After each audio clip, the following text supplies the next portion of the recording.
Abra su Biblia, por favor, en Primera de Pedro, capítulo 2.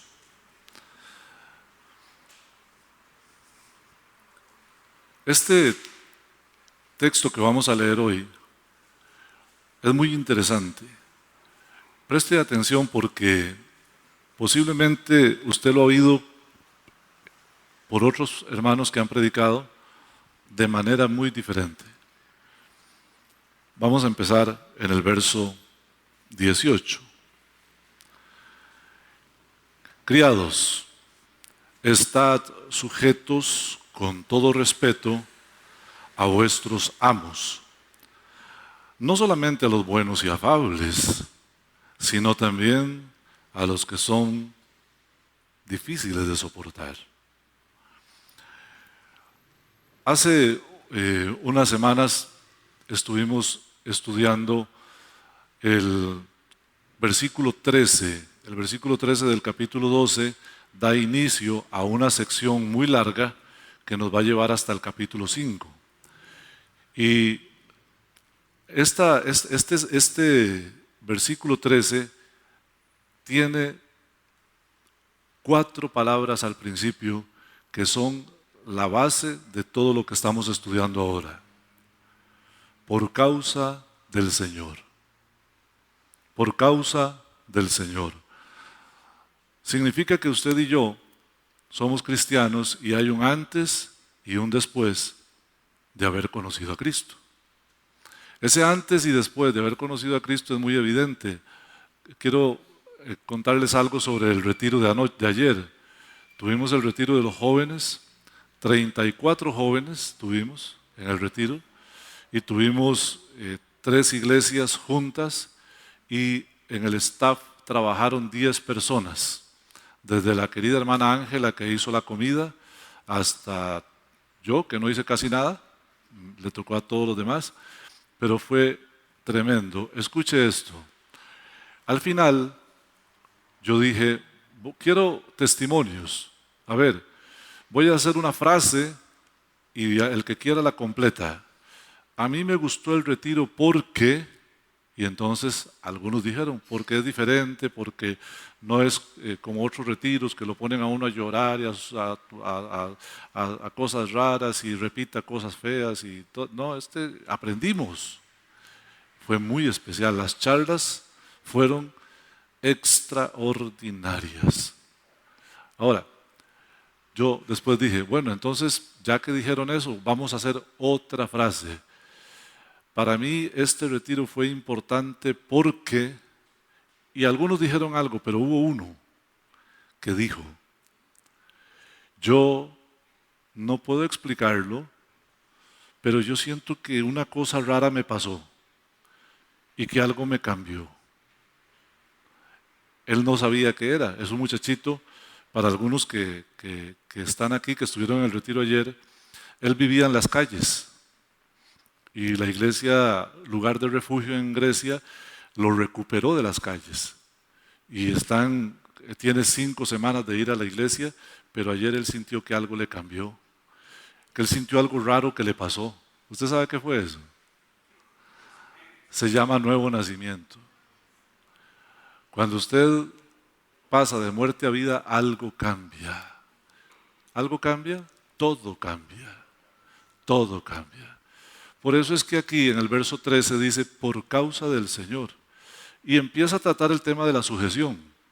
Dice, por causa del Señor, toda persona sométase a todas las instituciones humanas, ya sea al rey como a los por él enviados. ¿Se acuerdan? Eso estuvimos estudiando. Y hemos estado hablando de sujeción. Cuando usted ve este texto, empieza diciendo criados. Tenemos que acordarnos que la carta Pedro la escribió para hermanos que estuvieron en Jerusalén y en otros lugares, pero que a causa de su conversión fueron expatriados. Expatriados.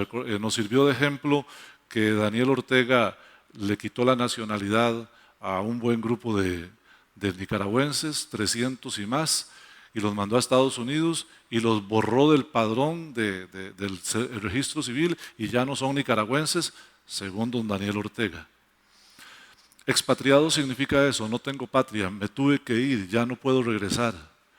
Y estos hermanos a los que Pedro les está escribiendo son los que en el capítulo 8 del libro de los Hechos, después de que apedrearon a Esteban, tuvieron que salir para todo lugar huyendo porque eran cristianos, no era por otra razón. Hay gente que tiene que salir huyendo por otras razones. Conozco casos de padres que han tenido que salir de la casa porque sus hijos no los quieren y sus esposas no los soportan, porque son insoportables. Conozco el caso de hijos que han tenido que irse de la casa porque son insoportables, son maleducados, son malcriados. Pero en este caso no era así. En este caso estos hermanos tuvieron que irse porque al ellos convertirse a Cristo estaban prácticamente diciendo: el Señor es mi rey y no el César.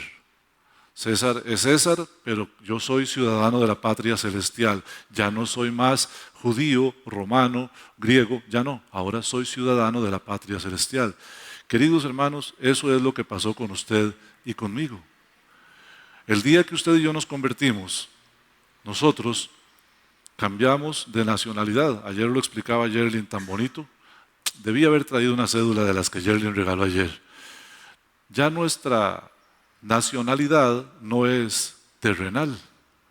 Ya no somos norteamericanos, nicaragüenses, costarricenses, panameños, hondureños. No, ahora somos cristianos. Nuestra patria está en el cielo y aquí somos peregrinos. Entre los hermanos que tuvieron que huir, algunos eran esclavos, fueron esclavos. Porque cuando usted llegaba sin nada, no tenía tierra, no tenía dinero, muchos de ellos apenas escaparon con su vida. Entonces, en Israel estaba permitido que uno se vendiera, ¿verdad? Eso significaba que si yo no tenía ni para comer, entonces yo iba donde Mauricio y le decía: Mauricio, cómpreme.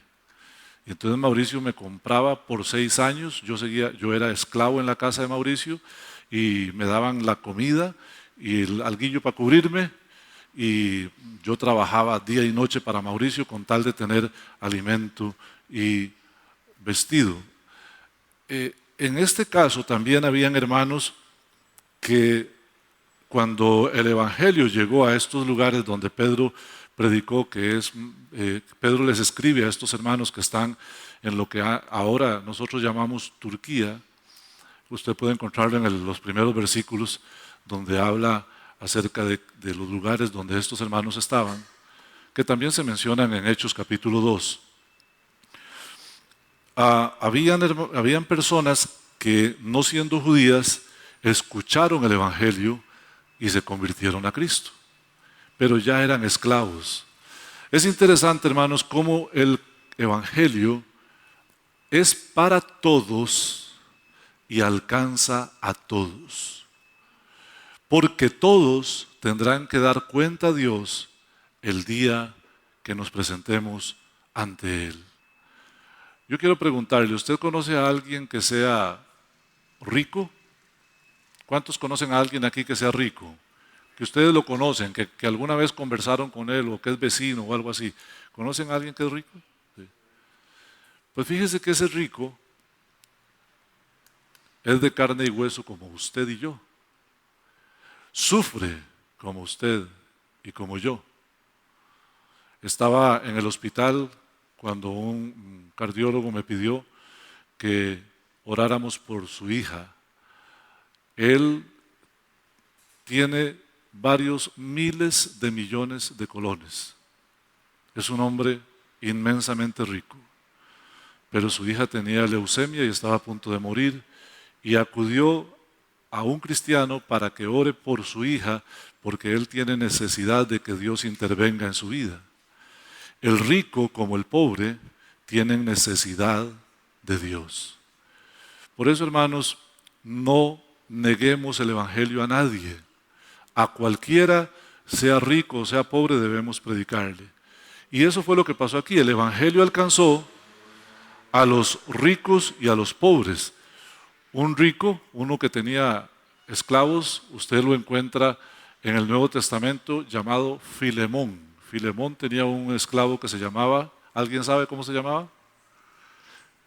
Onésimo, Onésimo, amén, Onésimo. Entonces ahí vemos el ejemplo de un amo que tenía un esclavo.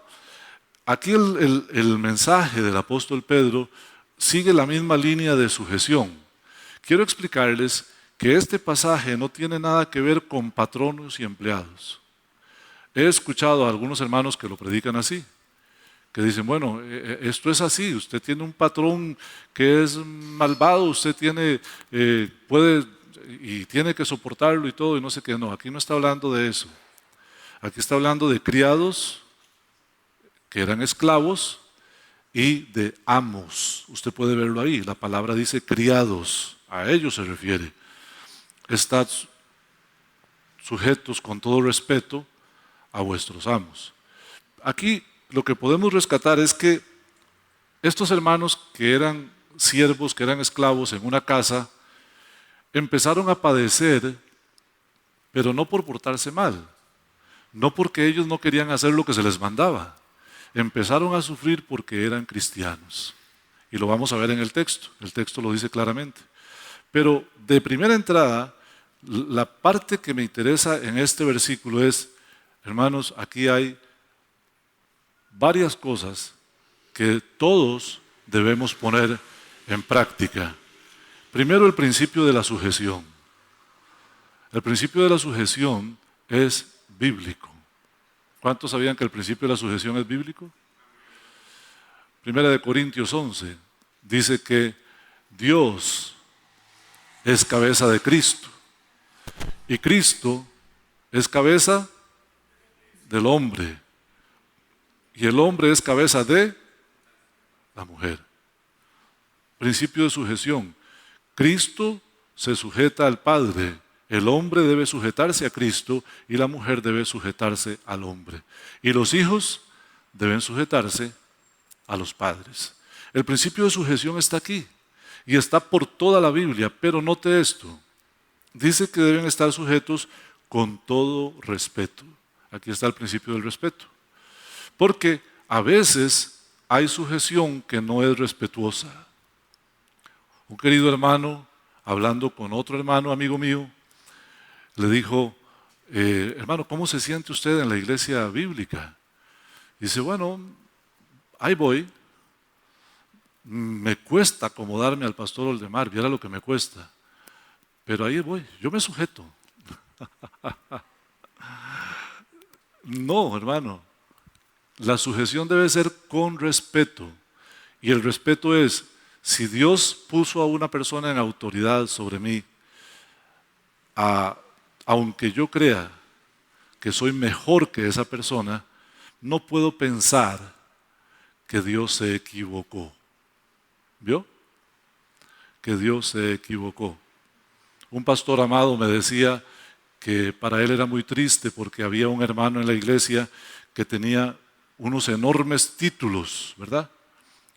Yo, gracias a Dios, no padezco ese problema. Aquí sentados entre nosotros hay másters, hay doctores, hay gente que tiene títulos más grandes que cualquiera que yo pueda tener, pero gracias a Dios son respetuosos.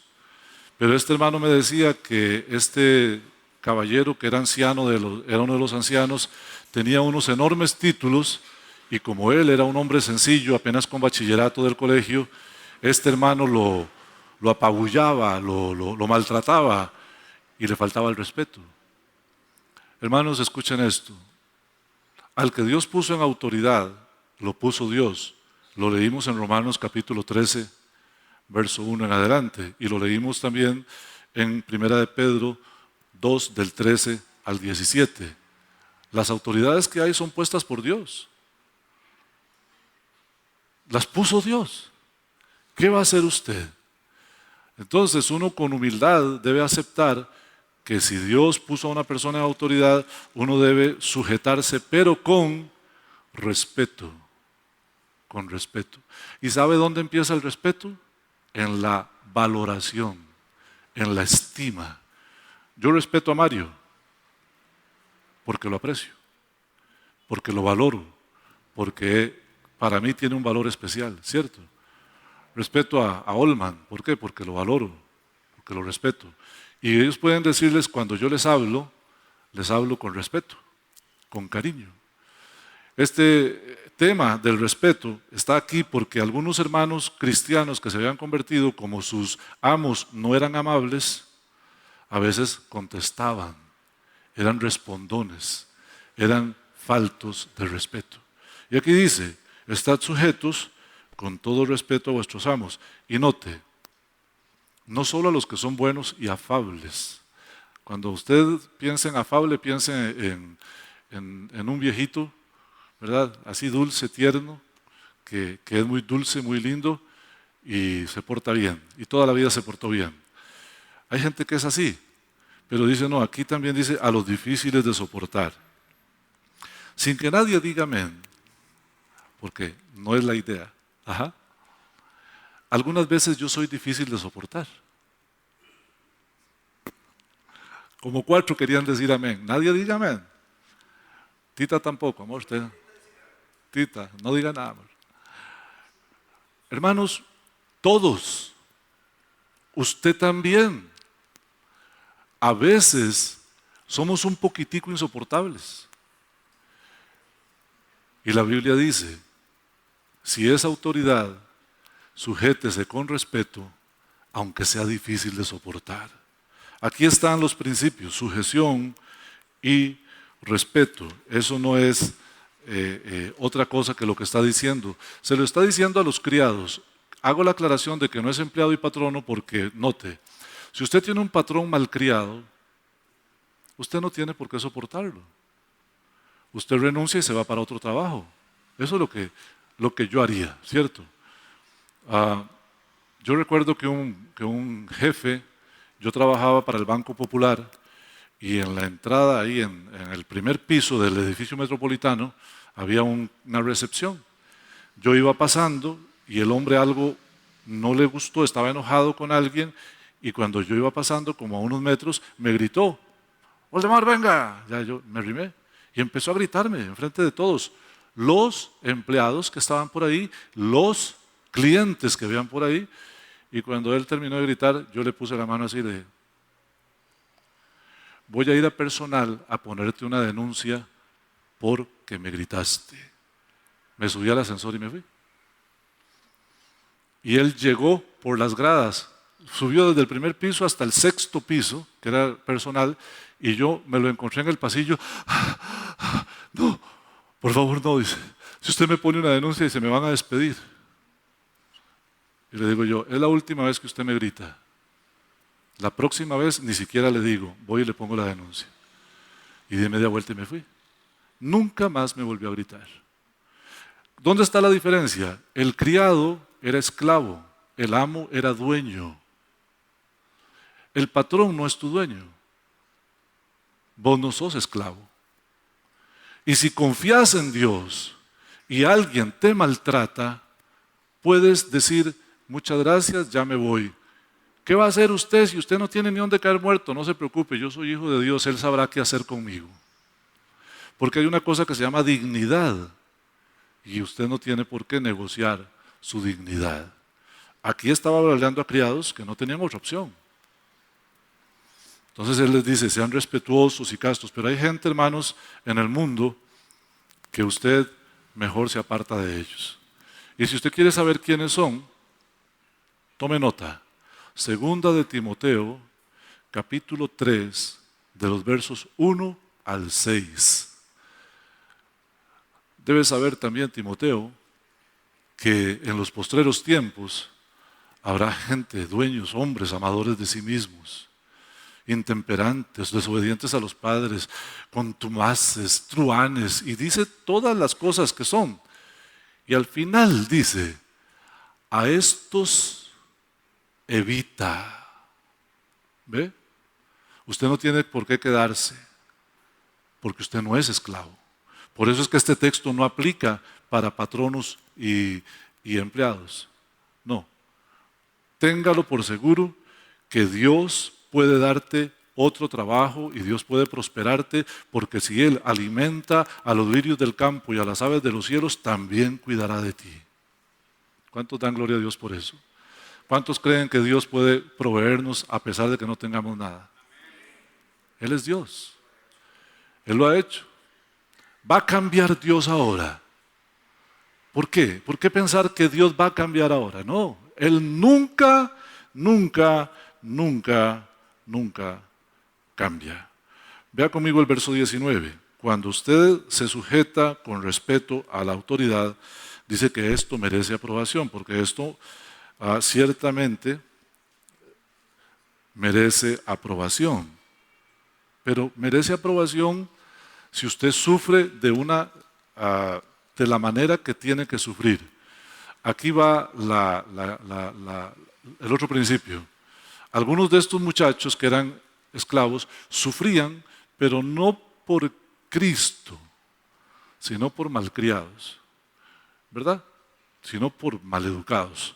Pero aquí dice el apóstol Pedro, si alguno ¿a causa de qué? ¿Alguien está conmigo ahí? ¿A causa de qué? La conciencia delante de Dios. ¿Ves? Está hablando de cristianos que van a sufrir a causa de su cristianismo, de la conciencia delante de Dios. Sufre molestias padeciendo injustamente.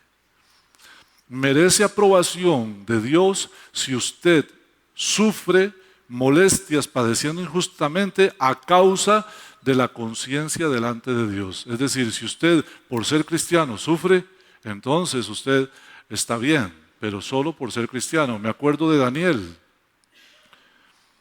Alguien convenció al rey de que hiciera un edicto y que los que le pidieran a alguien que no fuera el rey Nabucodonosor, entonces lo mataban.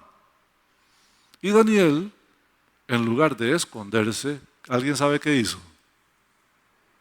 ¿Qué hizo Daniel en lugar de esconderse?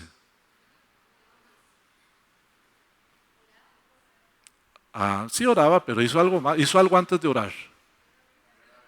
Abrió las ventanas. Voy a orar. O sea, no hay problema que me vean. Yo obedezco a Dios antes que a los hombres. Algo así es lo que dijo Daniel. Tremendo. Sufrió porque lo echaron al foso de los leones. ¿Lo libró Dios, sí o no? ¿Lo libró Dios? Porque él sufrió, pero a causa de su relación con Dios, no a causa de que fue donde el rey y le dijo, oiga rey, usted es medio menso, ¿cómo se deja influenciar de esta gente? Y resulta que todo el mundo viene y le dice, haga un decreto y usted lo hace. Y ese decreto me perjudica a mí. Usted no se puso a pensar que eso me perjudica a mí. Y se echó ese gran hablada y ese gran pleito. No. Él no sufrió por maleducado, por malcriado, por irrespetuoso, por insujeto. Él sufrió por su relación con Dios. Y es lo que está diciendo aquí. Merece aprobación, pero si usted sufre a causa de su relación con Cristo. Ahora quiero preguntarte algo. ¿Alguna vez has sufrido a causa de que eres cristiano? Yo sí. Mi hija Jazmín tuvo un gran problema en 6º grado porque la maestra que le tocó la tenía aborrecida porque era cristiana. Y hubo que pararse firme para... De hecho, creo que hasta la cambiamos de sección porque de ahí, Yasmín era cristiana y a la señora no le gustaba. Pero muchos de ustedes también, ¿a cuántos los han dejado fuera de un chat por ser cristianos? ¿A cuántos los han dejado fuera de una fiesta por ser cristianos? ¿A cuántos no los han invitado a una celebración por ser cristianos? ¿A cuántos los han insultado, los han maltratado por ser cristianos? Amén. Pero por ser cristiano, no por ser un chichoso, no por ser un maleducado, no por ser un irrespetuoso, no. Porque la Biblia dice que se quite de vosotros toda ira, toda contienda, toda disensión. El cristiano, incluso el apóstol Pablo dice, el hombre de Dios no es contencioso. No es contencioso. Si usted todavía es chichocillo, peleonero, necesita madurar. Necesita someter al viejo hombre. Necesita poner en raya su carne. Pero el cristiano tiene características que se le notan. Y aquí dice, si sufre injustamente y todo tiene que ver con que usted es cristiano, eso merece aprobación delante de Dios. Y lea conmigo por favor el verso 20. Aquí hay una pregunta retórica muy interesante. Pues, ¿qué gloria es si pecando sois abofeteados y lo soportáis? Mas, si haciendo lo bueno sufrís y lo soportáis, esto ciertamente es aprobado delante de Dios. Verso 21. Pues para esto fuisteis llamados. Es tremendo. De ahí sí, si usted peca y le va mal y usted lo soporta, qué ganga, qué gloria, qué importancia tiene. Es lo que se merece. Pero si haciendo lo bueno usted es abofeteado, entonces sí, eso merece aprobación. Y lo interesante es que el verso que sigue dice, porque para esto fuisteis llamados. Y usted se pregunta, yo fui llamado para ser abofeteado.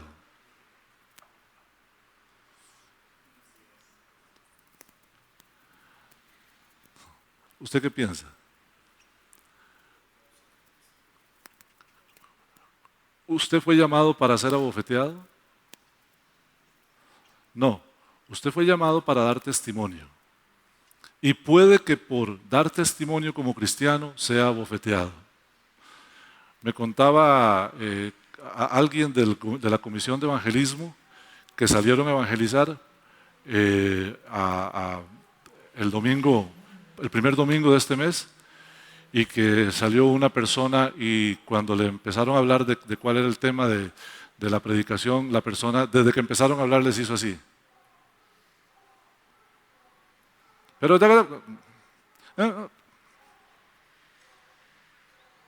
ok, nos rechazan por ser cristianos, está bien.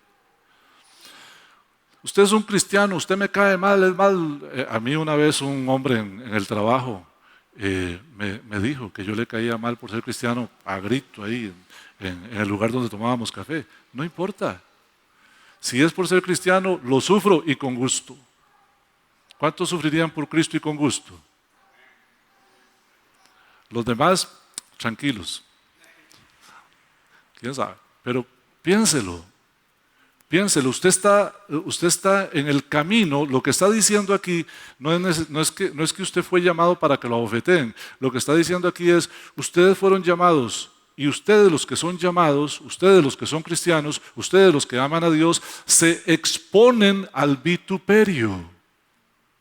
Y nunca olvide que cuando estamos hablando de Primera de Pedro, estamos hablando de hermanos que realmente estaban expuestos al vituperio, que perdieron sus casas, perdieron sus terrenos, sus posesiones, perdieron sus familias, perdieron hasta su patria, todo lo perdieron por Cristo. Entonces, aquí lo que está diciendo es, si usted es llamado por Cristo, usted está expuesto a perderlo todo por Cristo. Está expuesto a que lo maltraten por ser cristiano, a que se burlen de usted por ser cristiano. No son pocos los cristianos a los que nos han dicho tontos por ser cristianos. Pero gloria a Dios. Ahora, este mensaje bien podría llamarse Siguiendo las pisadas de Cristo. Tuve la intención de ponerle un título, pero no se lo puse porque le caben 5 títulos. Pero pudiera llamarse, llegando a este punto, Siguiendo las pisadas de Cristo. Siga leyendo conmigo el texto que acabamos de leer, el que continúa, el verso 21. Porque para esto fuisteis llamados, porque también Cristo padeció por nosotros, dejándonos ejemplo para que nosotros, sigáis sus pisadas. Fíjate qué interesante. Todo tiene que ver con el ser cristiano. Usted está aquí y yo sé que Dios está hablando a su corazón de alguna manera. Porque cuando nosotros necesitamos consuelo, Él nos consuela. Cuando necesitamos conocimiento, Él nos da conocimiento. Cuando necesitamos, sabiduría, claridad de pensamiento, cuando necesitamos fortaleza, todo eso el Señor nos lo da a través de su palabra. Vea esto. El Señor nos dio ejemplo para que seamos sus pisadas. ¿Cuál es el ejemplo de Cristo? ¿Quién más poderoso que Cristo? ¿Quién? ¿Quién más poderoso que Cristo? Fíjate, yo siempre me impresiono cuando paso por ese texto allá en Mateo, que llegan al monte donde Jesús está con toda la parafernalia de los soldados y toda esa gente a buscar a Cristo, y Judas va y lo va a entregar y todo, y cuando llegan todos, Jesús ve ese montón de gente así con palos y todo, y le dice: ¿a quién buscáis? Él sabía que lo iban a buscar. Dice: a Jesús Nazareno. Yo soy. ¡Pum! Todo el mundo al suelo. ¿Lo han leído? Todos cayeron a tierra. ¿Y sabe qué pasó? Y se empiezan a parar y me despeiné y toda la cosa. Y Jesús les vuelve a decir: ¿a quién buscáis? A Jesús Nazareno. Yo soy. ¡Pum! Otra vez al suelo, por si le quedó duda. Fíjate, solo la voz de Cristo, la voz, solamente las palabras yo soy eran suficientes para acostar a todos los soldados, para desarmarlos, para dejarlos en el suelo. Sin embargo, Cristo no lo hizo.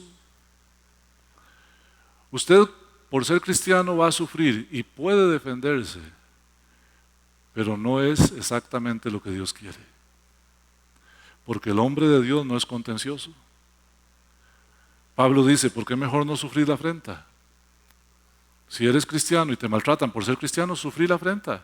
Es un privilegio. Cristo nos dejó ejemplo. ¿Y cuál es el ejemplo que nos dejó Cristo? De primera entrada, dos cosas: una vida de santidad, vivir para Dios alejados del pecado. ¿Se puede? Sí se puede. Usted puede, si quiere, vivir alejado del pecado, usted puede. Usted tiene que quererlo. Y lo segundo, camine en la verdad siempre, hable verdad, nunca diga mentiras. En la entrada un hermano me dijo mentiroso, hoy. Y yo le miré a los ojos y le dije: yo no miento. ¿Sabe por qué? Porque yo no miento. Y usted dirá: ¿en serio? Sí. Si alguna vez dije algo inexacto, fue inconscientemente o accidental. Pero conscientemente jamás te mentiré. Y el cristiano debe ser así. El cristiano debe hablar verdad siempre. No existe un cristiano mentiroso, ni existe un mentiroso cristiano. Eso es una antítesis. Puede ser que un cristiano diga una mentira alguna vez. Puede ser. Pero no puede ser que un cristiano mienta todos los días y lo tenga como estilo de vida, como práctica. Bueno, porque si usted no lo sabía, en Apocalipsis capítulo 21, verso 8, hay una lista de los que no van a ir al cielo y que van a ir al infierno. Y entre ellos están los mentirosos. Los mentirosos, ahí están. Mire cómo Cristo nos dio ejemplo. Dice la Escritura, verso 22. Cristo no hizo pecado, una vida de santidad, ni se halló engaño en su boca, nada de mentiras. Ahora sigue diciendo el 23, quien cuando le maldecían no respondía con maldición, cuando padecía no amenazaba, sino que encomendaba la causa al que juzga con justicia. Aquí hay tres verbos que nosotros debemos aprender: no maldecir, no amenazar y encomendar la causa al que es justo, al que juzga con justicia. Pero siempre y cuando seguimos hablando de sufrir por Cristo. Acuérdese del verso 19, el que sufre a causa de la conciencia delante de Dios. Hablando de cristiano. No me venga a decir que porque usted se enojó y dijo 4 cosas que no debía. Tal vez debería preguntar esto. ¿Cuántos aquí, incluyéndome a mí, enojados han dicho algo que no debieron decir? Pedro.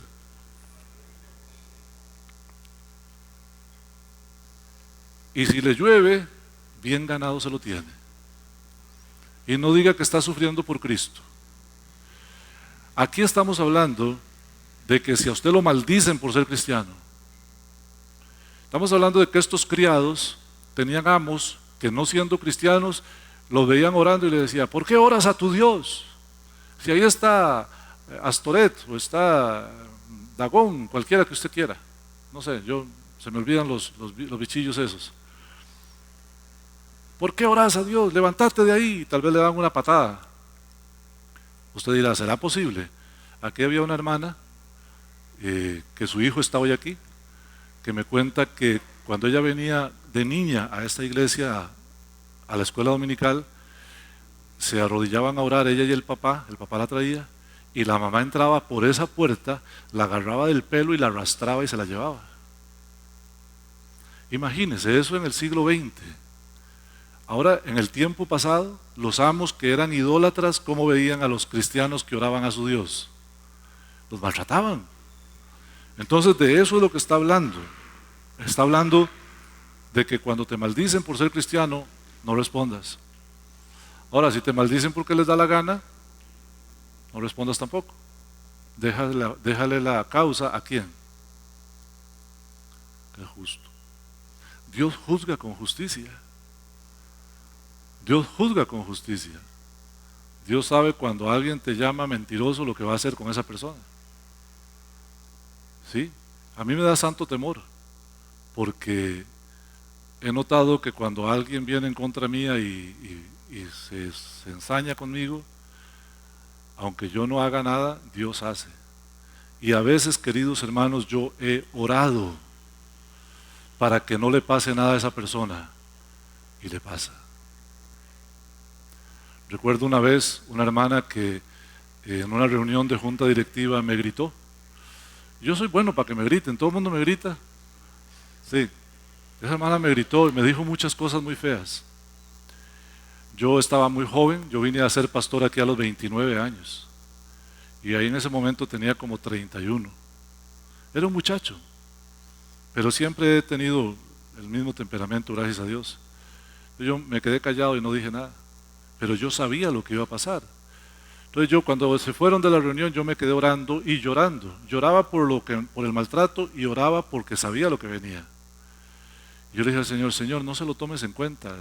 De verdad, la hermana, yo la perdono. Olvídate de eso, Señor, y no sé qué. Me llamaron a la media hora. Llegando a su casa, ella se tropezó y pegó toda la boca en el caño y se rompió toda la dentadura. Yo he notado que eso pasa. Les puedo contar historias como esa, les puedo contar no sé cuántas. Si usted quiere hablar mal de mí, se la juega, es cosa suya, ¿eh? O de otro cristiano, porque no soy yo el especial. Yo no soy el especial. Cuando alguien va en contra suya, va en contra de Dios. ¿O no se acuerdan ustedes allá en Hechos capítulo 8 o 9? No me acuerdo, no estoy bien claro si es 8 o 9, que el Señor se encuentra con Pablo, lo tira al suelo y le dice, Pablo, ¿por qué me persigues? Y Pablo dice, ¿quién eres, Señor? O sea, Pablo está diciendo, yo ando persiguiendo un poco de gente, ¿a cuál de todos los que ando persiguiendo es usted? Y el Señor le dijo, yo soy Jesús, a quien tú persigues. Y ese Jesús a quien tú persigues, ¿qué era? Pablo le está, bueno, Rafita, ¿en qué versículo está, en qué capítulo está eso? Hechos 26. Pablo lo cuenta en Hechos 26. O sea, Rafita nos predicó eso el jueves. Oiga, Jesús le dice a Pablo, yo soy Jesús a quien tú persigues, pero resulta que Pablo, ¿a quién andaba persiguiendo? A los cristianos. Cuando alguien persigue a los cristianos, no es con los cristianos que se está metiendo, es con Jesús. Cuando alguien te maldice, te maltrata, no te está maltratando a vos, está maltratando a Jesús. Y con Jesús tiene un problema, porque Él es todopoderoso, todopoderoso. Entonces, no maldecir. Si alguien te insulta, no lo amenaces. La tercera cosa, déjale la causa al que juzga justamente. ¿Y sabe por qué dice el que juzga justamente? Porque Él es juez y también ejecuta la venganza. Déjale todo en las manos del Señor. Él se encarga. Bueno, sigamos con el verso 24, ya estamos llegando al final de nuestra enseñanza de hoy. Aquí, hermanos, yo me conmoví cuando leí este texto porque siempre me conmueve ver la misericordia de Dios. Cristo llevó él mismo nuestros pecados en su cuerpo sobre el madero. Todos estamos clarísimos de qué es eso. Pero tal vez no lo tenemos claro para qué fue. Y aquí lo dice. Cristo llevó él mismo nuestros pecados sobre el madero para que nosotros, estando muertos a los pecados, vivamos a la justicia y por cuya herida somos sanados. Tal vez, hermanos, es muy sencillo para nosotros, lo hemos escuchado muchas veces, estos criados que estaban bajo látigo de tal vez hombres injustos, necesitaban oírlo para refrescar, para reanimarse. Hoy el Señor quiere reanimarte y decirte, ¿sabes? Cristo murió por ti en la cruz del Calvario. Él agarró sus pecados, hermano, y los llevó sobre su cuerpo al madero. Mis pecados no quedaron clavados en la cruz, ¿usted sabía? ¿Alguno ha ido a un encuentro? ¿Cuántos aquí han ido a un encuentro? Yo fui a un encuentro. Y te dan una hojita que tiene 800 pecados, entre ellos ver Bob Esponja. Ahí decía, si usted ha visto Bob Esponja, ahí decía, hermano, yo te lo juro, ahí decía. Hermanos, no sean así, es en serio. ¿Alguno que fue al encuentro puede acordarse que decía Bob Esponja? Sí. Y entonces vos marcabas ahí los pecados que habías cometido, comer de la Pops y cosas de esas, ¿verdad? Y agarrabas el pecado, la cosa esa y te decían, vaya ahora y clávela en aquella cruz. Y usted iba y la clavaba. Ahora cierren los ojos, cierra los ojos. Y empezaban a orar. Y alguien llegaba y quitaba todo. Y ya cuando usted abría los ojos, abra los ojos. ¿Dónde están sus pecados? No hay nada. Ya se fueron. Eso es como hechicería. ¿Usted sabía que sus pecados no quedaron en la cruz? Dice que los pecados de nosotros los llevó Cristo en su cuerpo. Él estaba clavado en la cruz, pero los pecados nuestros estaban sobre su cuerpo. Aquí lo dice, ¿o estoy mal? Voy a parar aquí para que si alguien no está de acuerdo conmigo me diga. ¿Cristo llevó nuestros pecados en su cuerpo o no? Fue en su cuerpo. Este es mi cuerpo que por vosotros es partido. Cada latigazo en el cuerpo de Cristo, cada flagelación, cada trozo de carne que se desprendió de su espalda, cada gota de su sangre fue por nuestros pecados. Él llevó en su cuerpo nuestros pecados. ¿Y sabe para qué? Para que nosotros ahora estemos muertos a los pecados. ¿Sabe qué significa eso? Significa que el pecado ya no puede enseñorearse de usted. Ya usted no es esclavo del pecado. Usted al pecado puede decirle que no, porque usted está muerto, pero note lo que dice aquí, no dice muerto al pecado, porque una cosa es el pecado que mora en mí, y otra cosa es los pecados. Usted está muerto a los pecados. O sea, si usted se quiere revolcar en el pecado es porque usted quiere. Pero la Biblia dice que usted está muerto a los pecados. Gálatas 2:20, ya no vivo yo, vive Cristo en mí. Y lo que vivo en la carne, lo vivo en la fe del Hijo de Dios, el cual me amó y se entregó a sí mismo por mí. Y dice que también nosotros, muertos a los pecados, vivamos a la justicia de Dios. La palabra justicia también se puede asociar con santidad. Podría decir, vivamos de acuerdo a la voluntad de Dios en santidad. La santidad tiene dos aristas. Hay santidad espontánea, que es cuando usted se convierte a Cristo, el Padre Celestial lo limpia de todo pecado y lo hace santo para la gloria de Dios. Y está la santidad progresiva, la regeneración progresiva, que es como que Dios te va ayudando a crecer y a quitarte las cosas que a Dios no le gustan. Esto es lo que dice, que nosotros estamos vivos a la justicia. También tiene que ver con que nosotros ya no somos culpables de pecado, porque todos nuestros pecados fueron puestos sobre Cristo y fueron llevados en la cruz del Calvario. Ya no hay culpa, ya no hay condenación para usted. Romanos 8:1, ¿se acuerdan?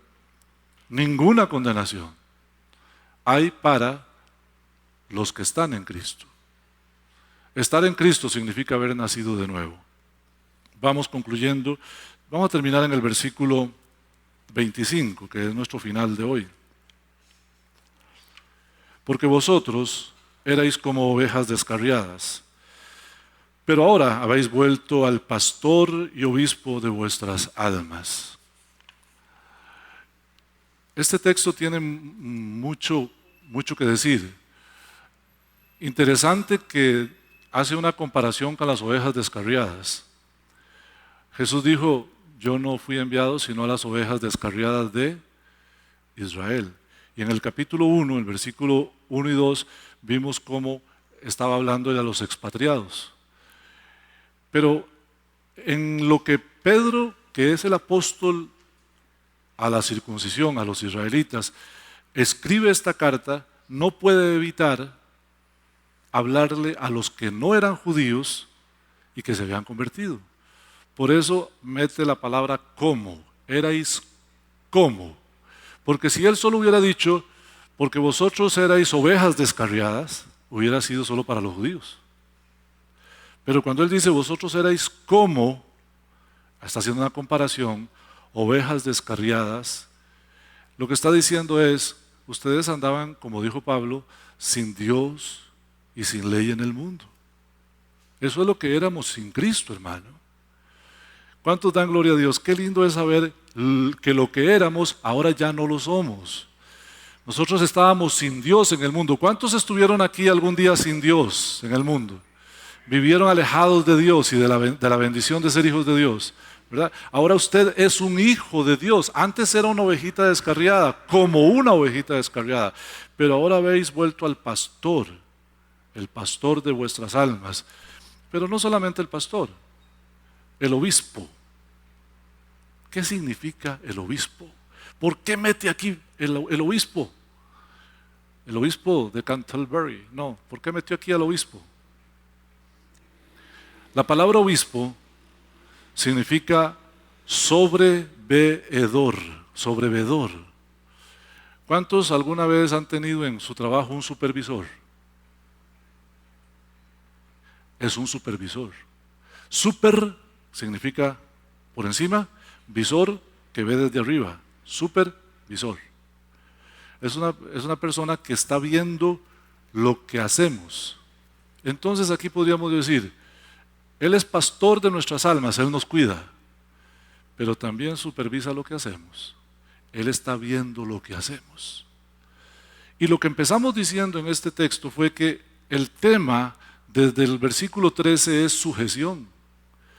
Por causa del Señor, sométase toda persona a todas las instituciones humanas. En el verso 17 dice, honrad a todos, amad a los hermanos, ¿verdad? Está ahí, el tema es ese. Usted y yo somos creyentes y en Cristo tenemos que dar testimonio de sujeción a las autoridades, especialmente a las terrenales, porque eso es lo que da testimonio, ¿cierto? Pero también a las espirituales. Ya hemos hablado de que el pastor, el esposo, Cristo, las autoridades que Dios ponga sobre nosotros, ¿cierto? Pero note, Él no solamente es nuestro pastor que nos cuida, que nos ama, sino que también es supervisor de nuestras almas. De hoy en adelante, póngase vivo. Si a usted no le ha caído la peseta, que le caiga hoy. Todo lo que usted hace, sin faltar un segundo, Dios lo ve. Todo. Lo que uno piensa, las intenciones del corazón. Porque note que no dice el supervisor de su cuerpo, supervisor de vuestras almas, el obispo de vuestras almas. En el alma están las intenciones, los pensamientos. Hermanos queridos, hoy el Señor nos ha hablado. Yo sé que el tema está difuso entre la enseñanza porque está rodeado de mucha carnita espiritual. Pero usted, estoy seguro que Dios ha hablado a su corazón. Y lo que Dios haya hablado a su corazón, póngalo en práctica. Que nos consuele este último texto diciéndonos, hay un antes y un después de nuestro encuentro con Cristo. Y ese antes y un después es que estábamos sin Cristo y ahora tenemos a Cristo. Que antes nadie nos cuidaba y ahora hay un pastor de nuestras almas. Que antes no teníamos responsabilidad, pero que ahora siendo cristianos tenemos un obispo sobre nosotros, alguien que nos ve todo el tiempo, tenemos responsabilidad. Y así como los criados debían ser sujetos y también respetuosos, nosotros debemos ser sujetos y respetuosos, siguiendo las pisadas de Cristo. Incline su rostro y vamos a orar. Señor, gracias por esta mañana que nos da la oportunidad de estar aquí, por cada hombre, mujer y niño que vino y que ha escuchado la palabra. Bendigo tu santo nombre por cada cosa que hemos hecho, Señor, porque cada canción ha sido para ti, porque cada suspiro, cada inspiración, cada respiración ha sido para ti, cada palabra. Tú eres el merecedor de toda la honra y toda la gloria, el honor y el imperio.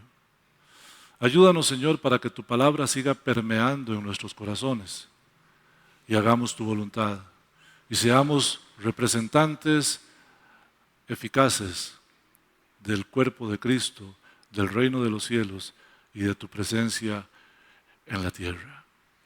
Te ruego que nos lleves con bien a nuestros hogares. También te ruego por las necesidades de cada hermano y hermana, Señor, que cada hermano y hermana ha puesto delante de ti.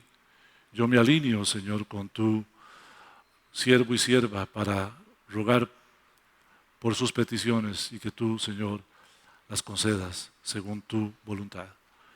Por Cristo Jesús. Amén.